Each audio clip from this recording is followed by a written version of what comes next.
नमस्कार विद्यार्थियों। मैं पंकज पांडे हिंदी परिवार में आपका बहुत बहुत स्वागत करता हूं। आज मैं आपके सामने फिर से उपस्थित हूं व्याकरण विभाग के शब्द भेद से बहुत ही महत्वपूर्ण टॉपिक लेकर, जिसका नाम है सर्वनाम। तो आज के वीडियो में हम यही पढ़ने वाले हैं कि सर्वनाम किसे कहते हैं और सर्वनाम के कितने भेद होते हैं, और एग्जाम में अगर सर्वनाम पहचानने के लिए आता है तो हम कैसे पहचानेंगे। क्योंकि सर्वनाम में कुछ ऐसे शब्द होते हैं जिनका प्रयोग पुरुषवाचक सर्वनाम में भी और निश्चयवाचक सर्वनाम में भी किया जाता है, और कुछ ऐसे शब्द होते हैं जिनका पुरुषवाचक सर्वनाम और निजवाचक सर्वनाम में भी प्रयोग किया जाता है। तो हमारे प्यारे विद्यार्थियों के सबसे बड़ा डाउट यही रहता है कि उनको कैसे पहचानेंगे। तो आज के वीडियो में हम यही पढ़ने वाले, यही सीखने वाले हैं। अगर आप चाहते हैं कि सर्वनाम से संबंधित आपके सारे डाउट्स क्लियर हो जाएं, तो वीडियो बिना स्किप के अंत तक जरूर देखिए। मैं आपको भरोसा दिलाता हूं, आपने वीडियो अंत तक देखा तो आपके सारे डाउट्स क्लियर हो जाएंगे। तो आइए शुरुआत करते हैं, और सबसे पहले देखते हैं कि सर्वनाम किसे कहते हैं। संज्ञा के स्थान पर प्रयुक्त होने वाले शब्द सर्वनाम कहलाते हैं। जो संज्ञा के स्थान पर प्रयुक्त होते हैं, जो संज्ञा के स्थान पर प्रयोग किए जाते हैं। अब संज्ञा किसे कहते हैं, संज्ञा के कितने भेद होते हैं, संज्ञा को पहचानने का तरीका क्या है, इससे संबंधित वीडियो मैंने पहले ही बना दिया है। अगर आपने वीडियो नहीं देखा है तो डिस्क्रिप्शन बॉक्स में लिंक मिल जाएगा, उसे जरूर देखिए। तो संज्ञा के स्थान पर प्रयोग होने वाले शब्द को सर्वनाम कहते हैं। जैसे वह, तुम, हम, वे, उसे, उन्होंने, कौन इत्यादि। तो जो शब्द संज्ञा के स्थान पर प्रयोग किए जाते हैं वो सर्वनाम कहलाते हैं। अब आगे बढ़ते हैं और देखते हैं सर्वनाम के कितने भेद होते हैं। तो सर्वनाम के 6 भेद होते हैं। पहला पुरुषवाचक सर्वनाम, दूसरा निश्चयवाचक सर्वनाम, तीसरा अनिश्चयवाचक सर्वनाम, चौथा प्रश्नवाचक सर्वनाम, पांचवा संबंधवाचक सर्वनाम, और छठवां निजवाचक सर्वनाम। ये सर्वनाम के 6 भेद होते हैं, और जब भी पहचानने के लिए आता है तो इन्हीं में से एक होता है। तो आइए शुरुआत करते हैं, और सबसे पहले देखेंगे कि पुरुषवाचक सर्वनाम किसे कहते हैं। पुरुषवाचक सर्वनाम, पर्सनल प्रोनाउन, जो सर्वनाम शब्द किसी पुरुष के नाम के बदले प्रयुक्त होते हैं। याद रखो, किसी पुरुष के नाम के बदले प्रयुक्त होते हैं, उन्हें पुरुषवाचक सर्वनाम कहते हैं। जैसे एग्जाम्पल देखते हैं। पहला, हमारा घर बहुत सुंदर है। दूसरा एग्जाम्पल, तुम बहुत अच्छी हिंदी बोलते हो। तीसरा, वह खेल रहा है। अगर तीनों एग्जाम्पल को आप ध्यान से देखेंगे तो हमारा, तुम और वह, ये तीनों किसी पुरुष के लिए ही इस्तेमाल किए गए हैं। तो जो सर्वनाम शब्द किसी पुरुष के नाम के बदले प्रयोग किए जाते हैं वो पुरुषवाचक सर्वनाम होते हैं। आगे चलते हैं। अब पुरुषवाचक सर्वनाम के भी 3 भेद होते हैं। पहला उत्तम पुरुष, दूसरा मध्यम पुरुष, तीसरा अन्य पुरुष। अब उत्तम पुरुष की बात की जाए तो उत्तम पुरुष में मतलब वक्ता, जो खुद बोलता है। वक्ता जिन शब्दों का प्रयोग अपने लिए करता है, जैसे मैं, मैंने, मेरा, हमारा, हम, हमने। तो वक्ता जिन शब्दों का प्रयोग अपने लिए करता है वो उत्तम पुरुष।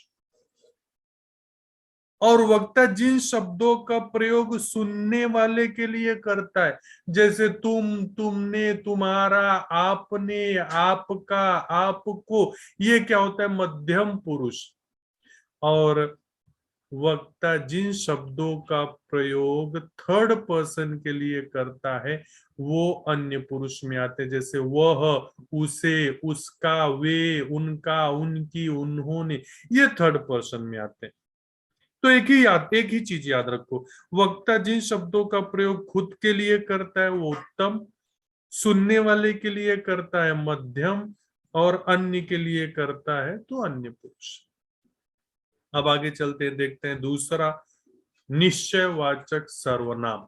जिस सर्वनाम शब्द से किसी वस्तु अथवा व्यक्ति का निश्चयात्मक बोध होता है। निश्चयात्मक मतलब निश्चय पूर्वक, उसमें कोई शक न हो, उसमें कोई डाउट न हो, उसे निश्चयवाचक सर्वनाम कहते हैं। एग्जाम्पल से समझेंगे, जैसे यह, ये, वह, वे, ये इशारा करते हैं किसी निश्चित व्यक्ति की ओर, किसी निश्चित वस्तु की ओर।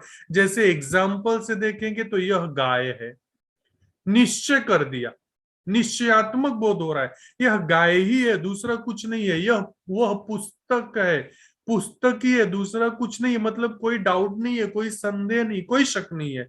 तो जहां निश्चयात्मक बोध होता है वो निश्चयवाचक सर्वनाम। निश्चयवाचक के बाद नंबर आता है अनिश्चयवाचक सर्वनाम का, इनडिफिनिट प्रोनाउन।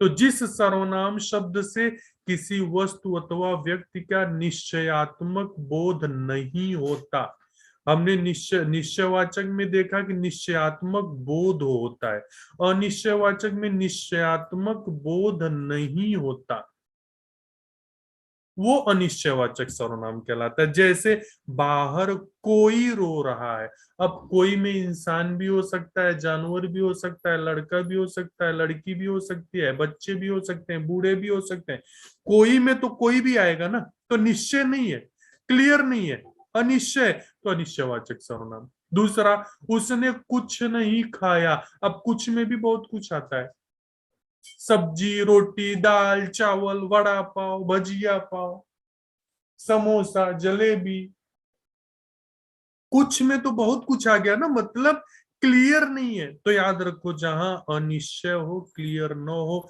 वो अनिश्चयवाचक सर्वनाम, और जहां क्लियर हो वो निश्चयवाचक सर्वनाम। उम्मीद करता हूं ये तीनों आपको अच्छे से समझ में आया। और अगर अभी आप वीडियो पर नए हैं और चैनल को सब्सक्राइब नहीं किया है, तो चैनल को सब्सक्राइब करके बेल आइकन का बटन दबा दें, जिससे आगे आने वाले वीडियो आपको जल्द से जल्द मिल सके। और वीडियो पसंद आए तो मेरे प्यारे विद्यार्थियों, इस वीडियो को अपने दोस्तों में जरूर शेयर कर दीजिएगा। आइए अब आगे देखते हैं। चौथा, प्रश्नवाचक सर्वनाम, इंट्रोगेटिव प्रोनाउन। जो सर्वनाम शब्द प्रश्न के रूप में, ध्यान देना, प्रश्न के रूप में किसी संज्ञा शब्द के स्थान पर प्रयोग किए जाते हैं, उन्हें प्रश्नवाचक सर्वनाम कहते हैं। प्रश्न के रूप में प्रयोग होता है, सबसे आसान, क्वेश्चन मार्क, यह पुस्तक किसकी है। अब ध्यान देना, किसकी की जगह पर कोई संज्ञा ही आएगा। दूसरा एग्जाम्पल, बाहर कौन है, अब कौन की जगह कोई ना कोई संज्ञा ही होगा, तो किसी संज्ञा शब्द के स्थान पर प्रयुक्त किए जाते हैं जो शब्द, वो प्रश्नवाचक होते हैं। तीसरा एग्जाम्पल, यह खिलौना किसने तोड़ा, अब तोड़ने वाला कोई संज्ञा ही होगा, कोई नाउन ही होगा, कोई व्यक्ति होगा। तो जो सर्वनाम शब्द प्रश्न के रूप में किसी संज्ञा के स्थान पर प्रयुक्त किए जाते, वो प्रश्नवाचक सर्वनाम होते हैं। और आगे बढ़ते हैं, पांचवा, संबंधवाचक सर्वनाम, रिलेटिव प्रोनाउन। सबसे आसान, बहुत ही आसान, जो सर्वनाम शब्द संज्ञा या सर्वनामों में परस्पर संबंध का बोध कराते हैं, परस्पर रिलेशन का बोध कराते हुए संबंधवाचक। जैसे जिसकी लाठी उसकी भैंस, अब जिसकी का संबंध उसकी से है, लाठी का संबंध भैंस से है, जैसा करोगे वैसा भरोगे, जैसा का संबंध वैसा से है, जो डर गया वो मर गया, जो वो, जैसा वैसा, जिसकी उसकी, ये संबंध बताने का काम कर रहे हैं, तो ये होंगे संबंधवाचक सर्वनाम। उम्मीद करता हूं इतना आपको समझ में आया, फिर भी कोई डाउट है तो कमेंट करके जरूर बताएं। आगे चलते हैं और आखिरी भेद देखते हैं, निजवाचक सर्वनाम। निज मतलब ये होता है अपना, रिफ्लेक्सिव प्रोनाउन। जो सर्वनाम शब्द कर्ता स्वयं अपने लिए प्रयुक्त करता है, निज मतलब ही होता है अपना, तो जो सर्वनाम शब्द कर्ता अपने लिए प्रयुक्त करता है वे निजवाचक सर्वनाम कहलाते हैं। जैसे मैं खुद आ जाऊंगा, खुद, खुद मतलब स्वयं, स्वयं मतलब अपने लिए, मैं खुद आ जाऊंगा, मैं आप ही आ जाऊंगा, मैं अपना काम स्वयं करूंगा, आप अपना काम खुद करो। तो जहां खुद आ गया, जहां अपना आ गया, जहां स्वयं आ गया, वो निश्चयवाचक सर्वनाम। और जैसा कि मैंने आपको बोला था कि बच्चों को हमेशा डाउट आता है, कुछ ऐसे शब्द होते हैं जिनका प्रयोग निश्चयवाचक और निजवाचक, निश्चयवाचक और पुरुषवाचक दोनों में होता है, तो कैसे पहचानेंगे? तो सबसे पहले आते हैं आप शब्द। जैसे आप शब्द का प्रयोग पुरुषवाचक व निजवाचक दोनों प्रकार के सर्वनामों के रूप में किया जाता है। आप शब्द का प्रयोग पुरुषवाचक में भी इस्तेमाल किया जाता है और निजवाचक में भी इस्तेमाल किया जाता है। अब हम कैसे पहचानेंगे कि कौन पुरुषवाचक है कौन निजवाचक है? जैसे आप कृपया उधर जाइए, यह समस्या मैं आप ही हल करूंगा। अब ध्यान देना, यहाँ आप कृपया उधर जाइए, आप किसी पुरुष के लिए आया है, किसी इंसान के लिए आया है। तो जब किसी पुरुष के लिए आए, किसी इंसान के लिए आए, तो पुरुषवाचक सर्वनाम। और जब कर्ता के लिए यह समस्या मैं आप ही स्वयं ही हल करूंगा, तो निजवाचक। ध्यान देना, जब कर्ता के लिए आया तो आप तो निजवाचक, और जब किसी पुरुष के लिए आया तो पुरुषवाचक। दूसरा, बच्चों को डाउट रहता है, जैसे वह शब्द का प्रयोग निश्चयवाचक सर्वनाम में भी किया जाता है, पुरुषवाचक सर्वनाम में भी किया जाता है। जैसे अगर एग्जाम्पल की बात करूं तो वह खेल रहा है, वह पुस्तक है। अब दोनों में वह आया है, इसमें भी पहले एग्जाम्पल में भी वो है, दूसरे एग्जाम्पल में भी वो है। अब कैसे पता चलेगा कौन सा पुरुषवाचक है और कौन सा निश्चयवाचक है?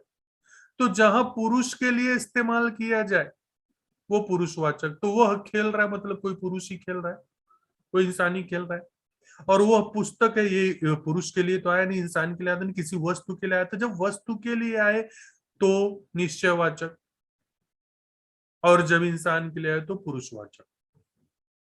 उम्मीद करता हूं ये आपको अच्छे से समझ में आ गया होगा। फिर भी कोई डाउट है तो कमेंट करें। और वीडियो कैसा लगा, वीडियो पसंद आया तो वीडियो को लाइक कमेंट और दोस्तों में शेयर करना ना भूलें। और चैनल को अभी तक आपने सब्सक्राइब नहीं किया है तो चैनल को सब्सक्राइब करके बेल आइकन का बटन दबा दें, जिससे आगे आने वाली वीडियो आपको जल्द से जल्द मिल सके। तो वीडियो पर अपने प्यार बरसाते रहिए, वीडियो को लाइक कमेंट और दोस्तों में शेयर करते रहिए। हम मिलेंगे नए वीडियो में नए टॉपिक के साथ। तब तक के लिए बाय बाय, टेक केयर।